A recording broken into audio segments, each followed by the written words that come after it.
Chapter 104, a few minutes ago. Kill him! Burn him alive! Ka, my child, don't go! Mother, I will fight for my land. Below the giant jack, everyone was fighting. The Marines who were on the ships until now came to the island after hearing the commotion.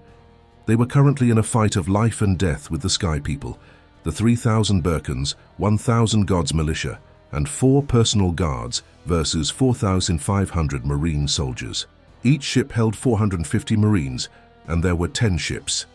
However, even with their advantage in numbers, the Skypea side people were on the winning side at first, at least until the pirates who came to steal the gold joined.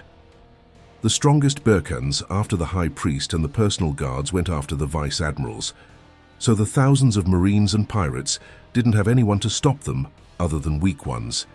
Now, it was looking bad for the Skypea. Part of it was because many Skypiean civilians were also attending this party and were being taken as hostages constantly.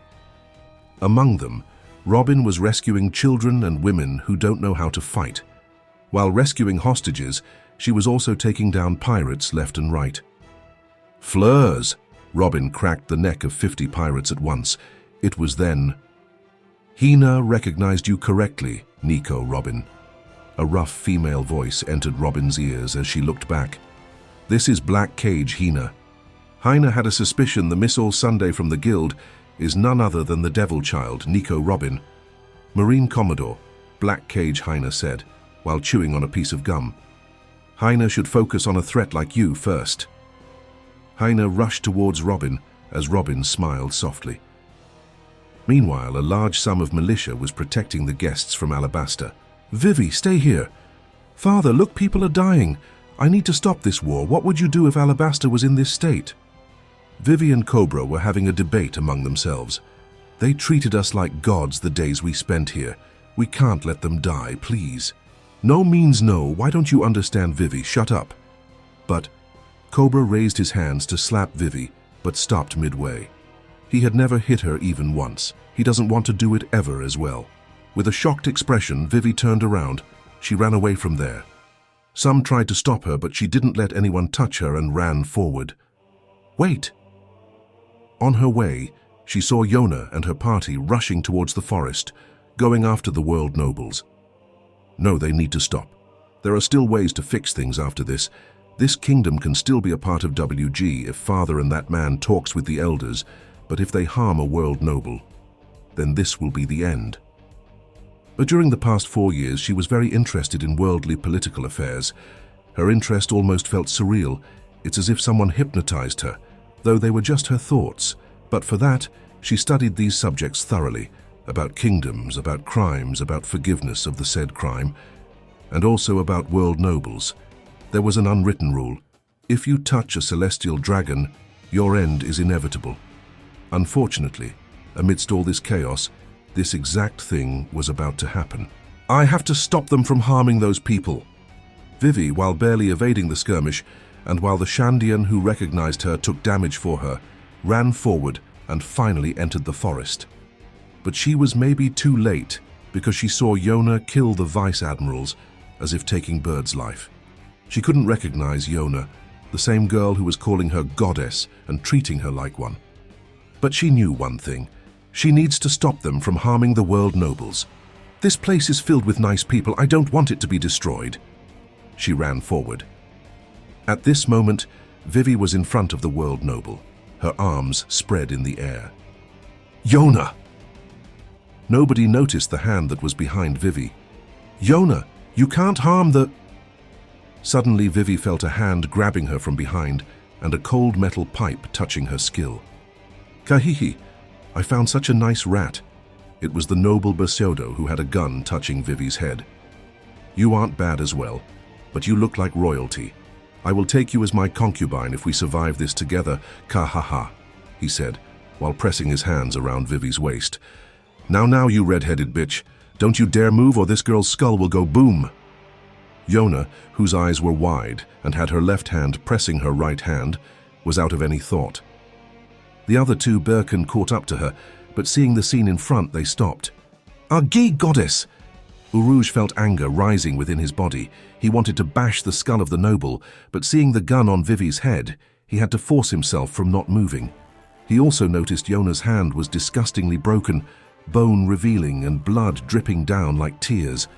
The man ahead ordered, "You bitch, come here and lick my boots." Yona stared in front with a dazed look, her lips agape a little and her eyes dizzy. "Don't you hear me? Do it! Lick my boot!" Bam! Yona's body jerked as the man slammed Vivi's head with his gun, making blood drip. "Stop! Don't hurt the goddess!" She recalled the words Amon said after returning from Fishman Island 5 years ago. He showed Yona the picture of Vivi and talked that they were engaged. Hearing that much, Yona concluded, Vivi is a literal goddess chosen by God. Currently looking at Vivi, she could only sense positive emotion from her. She was thinking about Yona's safety. "This means she stopped me from attacking the heretic to stop me from coming in harm's way." The noble's eyes became red in anger. "Huh? Did you just scream at me? Bam! How dare you? Quickly do what I'm saying!" Yona felt rage build up in her forehead. She wanted to crack this man's head right now. There were thousands of ways she could end this man right now, after all. The man won't even realize that she has the will to attack. But I will do it. Don't hurt her. Her goddess was in danger. She can't take the chance. Vivi was struggling, but the hit from the gun made her calm down a little. Her body started to shake as she started to think about what she did wrong. She saved the man's life, and this is how he is treating her. Is that how every world noble acts? I saved you. Yet you are acting like this. Vivi's tears fell down. Kihei, that's why I offered you to become my concubine. Vivi bit her lips.